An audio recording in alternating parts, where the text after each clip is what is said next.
Ujang, kita melihat tadi tiba-tiba sekali Mas Gibran keluar dari area Kompleks Akmil, kemudian menyapa warga, bagi-bagi susu, bagi-bagi buku tadi, bahkan menyempatkan dulu ke Pasar Gotong Royong Magelang sebelum nantinya menuju ke Bandara Adi Sucipto. Apa yang bisa dilihat dari ini? Apa sebetulnya yang ingin ditunjukkan oleh seorang Gibran Rakabuming Raka?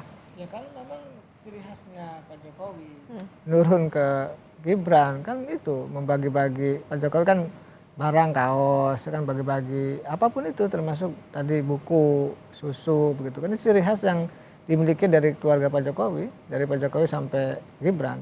Ya itu yang terus dilakukan untuk katakanlah itulah saya bilang gini, psikologi masyarakat kan ingin diberi apapun dan itu dilakukan oleh Pak Jokowi dan Mas Gibran. Saya sih melihatnya sesuatu yang positif saja ketika pemberiannya itu yang tanpa pamrih gitu, pemberiannya itu yang memang untuk kebaikan warga juga. Misalnya kalau buku ya memang bagus gitu, pengetahuan gitu kan untuk dibaca. Nah saya melihat bahwa gaya-gaya seperti itu memang kan gaya-gaya belusukan yang sudah lama ya dilakukan oleh keluarga besar Pak Jokowi. Termasuk Gibran juga ketika dulu di Wali Kota Solo juga sama. Oleh karena itu sebenarnya ini bukan pola yang baru dalam konteks membangun konstruksi kedekatan dengan publik. Itu kan seorang pemimpin siapapun gitu ya dilakukan, termasuk Gibran ingin dekat dengan masyarakat, ingin menyapa gitu. Dan dalam konteks itu tadi ada relasi antara pemimpin dengan rakyatnya. Nah, kan ada pemimpin-pemimpin tuh ya yang basisnya mohon maaf militer, yang basisnya intelektual, basisnya pengusaha, basisnya dari aktivis, rakyat kecil, macam-macam tipenya nih. Dan dalam konteks itu pendekatan ke publik, ke rakyat juga beda-beda. Nah yang ditunjukkan oleh Mas Gibran itu bahwa dia sebagai wakil presiden ingin yang merasa dekat dengan publik, dengan rakyat. Dan itu menurut saya siapapun yang dekat dengan rakyat, pemimpin itu ya memang sejatinya harus seperti itu. Sejatinya membaur, berkomitmen bersama-sama rakyat untuk membangun bangsa. Loh menjadi pemimpin itu kalau nggak ada yang milih juga nggak bisa. Menjadi pemimpin juga kalau nggak ada yang mendukungnya juga nggak bisa. Oleh karena itu tadi sebenarnya pemimpin itu bukanlah yang banyak gaya, gitu, tapi harus banyak kerja. Menjadi pemimpin itu melayani, bukan ingin dilayani kan. Jadi harus diputar balik tuh. Hal-hal yang seperti itu kelihatannya mudah tapi sulit dilakukan. Karena memang kita terbiasa untuk mohon maaf dilayani. Dari mulai misalkan makanya di Magelang kan tidak ada ajudan, tidak ada aspri, katakanlah ya sendiri gitu ya. Itu kan menunjukkan bahwa Prabowo yang mengatakan ya sejatinya pemimpin itu ya harus selain dekat dari selain menyapa rakyat harus melayani bukan ingin dilayani. Ini sebenarnya kultur-kultur ini harus mulai ditumbuhkan, mulai dibangun, mulai dikembangkan sehingga betul menjadi sebuah ekosistem yang baik gitu loh. Ini hari ini kan kita melihat ekosistem yang mohon maaf buruk, merit system nggak ada. Di kita ini kan kepemimpinannya tidak berdasarkan merit system, yang ada spoil system, sistem yang buruk. Maka orang ingin menjenjang karir apapun kan yang ada adalah kedekatan, yang ada suap menyuap, yang ada sogok menyogok. Kan ini menjadi problem bagi kita. Nah ini kan harus dirubah betul-betul dibalik. Tadi bukan hanya pemimpin yang dekat dengan masyarakatnya, bukan hanya melayani, tapi membangun sebuah ekosistem merit system di semua bidang kehidupan, termasuk di kementerian-kementerian itu. Jangan sampai misalkan jadi dirjen nyuap, jangan jadi deputi ya sama ngasih. Dan ini problem, ini kan sebenarnya sesuatu yang pola umum yang terjadi di kementerian-kementerian, di birokrasi. Oleh karena itu tadi kalau mereka komitmen ingin membangun bangsa, tidak ingin korupsi, bangun ekosistem yang kuat, yang sehat dalam konteks di lingkungannya masing-masing.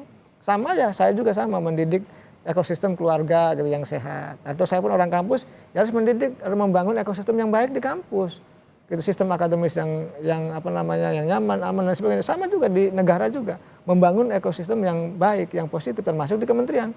Kalau menterinya tidak bisa menunjukkan ekosistem yang baik ya, mohon maaf bukan pemimpin, bukan seorang menteri. Oleh karena itu banyak sesuatu yang kita balik ya, yang sesungguhnya sederhana yang harus dilakukan oleh para menteri itu. Nah pembekalan itu sebenarnya menjadi apa ya komitmen bersama, sesuatu yang sederhana harus betul-betul dilakukan oleh para menteri itu. Ya tadi begitu sulit mungkin mereka tidak ada ajudan yang biasa dilayani. Kan dulu pernah Mbak, saya juga pernah ikut pimpinan gitu. Jadi paham persis menyiapkan segala sesuatunya kita tuh itu memang ya penjabatan memang harus dilayani. Nah ke depan ya normal-normal saja lah sebagai manusia biasa gitu ya. Tadi saya lihat makanan juga di Magelang juga sederhana gitu. Ya. Itu kan menunjukkan bahwa ya makannya sama dengan rakyat lah gitu. Saya nih Mbak suami ya katakanlah, saya juga sering ngantri dengan ibu-ibu beli nasi uduk gitu ya, lontong sayur. Maksudnya kita biasa saja lah. Walaupun ya kita dianggap akademisi yang mohon maaf yang agak sedikit high class, tapi biasa saja lah. Menteri pun manusia biasa lah, nggak harus menunjukkan flexing, ini loh kami, inilah saya gitu, ataupun menunjukkan kita orang hebat. Enggak, orang hebat itu adalah menunjukkan kinerja terbaik untuk masyarakat bangsa dan negara. Itu tunjukkan saja kualitas itu, bukan menunjukkan kualitas-kualitas yang lain. Kalau mereka bekerja betul-betul berdasarkan kepada hal-hal tadi gitu, yang diinginkan oleh Pak Prabowo, rambu-rambunya diikuti, batasan-batasannya juga jangan dilanggar, jangan tidak offset. Saya rasa kita harus mulai membangun bangsa tadi dari kabinet ini, karena harapannya kan dari kabinet Indonesia membangun. Jadi dari kabinet merah putih lah Indonesia digerakkan gitu. Nanti kalau di pembangunannya atau pergerakannya tidak jalan di kabinet ini, ya mohon maaf, harapan publik akan kecewa. Dan saya masih tetap optimis karena kan belum bekerja nih. Ya, kan kita tunggu satu hari ya, dong, 1 hari 3-4 bulan, maka kita akan nilai bersama. Maka yang bagus kita apresiasi, yang tidak perform ya kita koreksi, kita evaluasi. Inilah sebagai bangsa terbuka untuk sama-sama, kalau bahasa saya pasti bikul khairat, sama-sama berlomba-lomba dalam kebaikan. Nah, menteri itu sama, mereka punya target, punya visi misi program Prabowo yang harus diimplementasikan, ya tinggal berlomba-lomba dalam kebaikan untuk tadi bekerja yang terbaik untuk masyarakat itu. Rakyat itu ini Mbak butuh sesuatu yang real, sesuatu yang betul-betul bisa dirasakan gitu loh. Mana kinerjanya dirasakan nggak? Kalau enggak ya akan berdampak backfire dan negatif bagi kabinet ke depan. Saya meyakini karena mereka sudah digembleng, sudah dibekali untuk bisa bekerja untuk kepentingan rakyat. Masa iya, mohon maaf kalau kita ilustrasikan begini Mbak, kalau kita ada orang di depan kita ya, kita pakai mobil di jalan, tolong minggir, masih nggak minggir sekali, kita ingatkan lagi 2 kali, minggir dong, sama juga tuh Pak Prabowo mengingatkan di Hambalang, mengingatkan di Magelang, udah 2 kali kan, nanti begitu 3 kali, minggir nggak minggir, tabrak aja dong, artinya kan orang yang nggak rasional, nggak benar, suruh minggir nggak minggir, sama juga. Menteri juga, Pak Prabowo mengatakan pembekalan, jangan korupsi loh, jadi di Hambalang. Di Magelang pun sama, jangan korupsi loh, kita bawa narasumbernya KPK, Kejaksaan. Kalau masih korupsi juga, ya habisi aja, kan kira-kira begitulah. Jantung ya Kang ya. Karena membangun bangsa butuh komitmen, tadi penyakit kita adalah kemiskinan, kebodohan, itu akibat korupsi, maka pangkalnya dulu yang harus diselesaikan. Jadi sudah tepat kalau Pak Prabowo berkomitmen memberantas korupsi. Oleh karena itu kita tunggu komitmennya, apa betul-betul bisa direalisasikan atau tidak. Artinya tidak hanya merakyat ya Kang, tapi tadi juga ada terbangun ekosistem yang itu tadi mendukung bahwa harus sevisi begitu, bagaimana mereka bekerja untuk rakyat, tidak ada batasan dengan rakyat, tetap mendengar begitu. Yang jadi persoalan juga kan kalau sekarang kan kita juga tidak bisa menafikan bahwa permasalahan salah satu yang paling besar mungkin ada soal korupsi ya Kang ya. Karena kan tadi ya banyak adanya program-program yang baru seperti makan bergizi gratis lah gitu, taruhlah itu.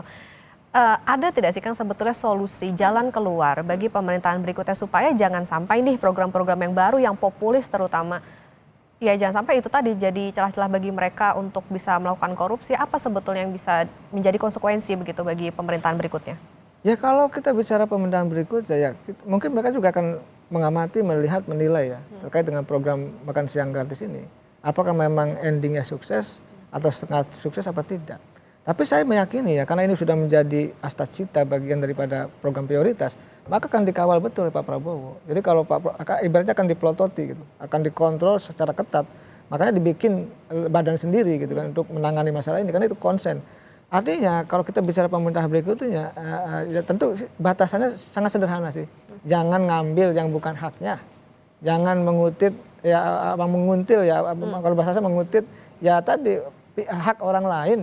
Itu aja sebenarnya, kita ini kebanyakan terlalu mohon maaf seenaknya gitu, hak orang lain diambil, tadi hak rakyat diambil, sehingga tadi begitu kita bicara program-program di kementerian, program-program janji-janji presiden pun ya kalau otaknya sudah rusak gitu ya, kalau mentalitasnya sudah rusak ya keinginannya ngambil padahal bukan haknya.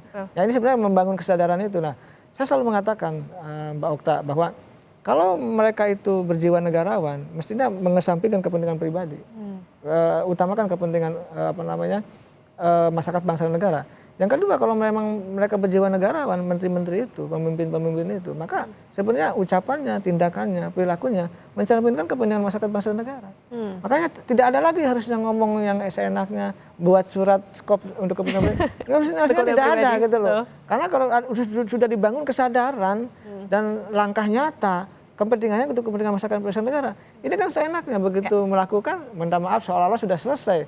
Bahkan yang mohon maaf, yang korup pun begitu keluar penjara seolah-olah ingin memberantas korupsi.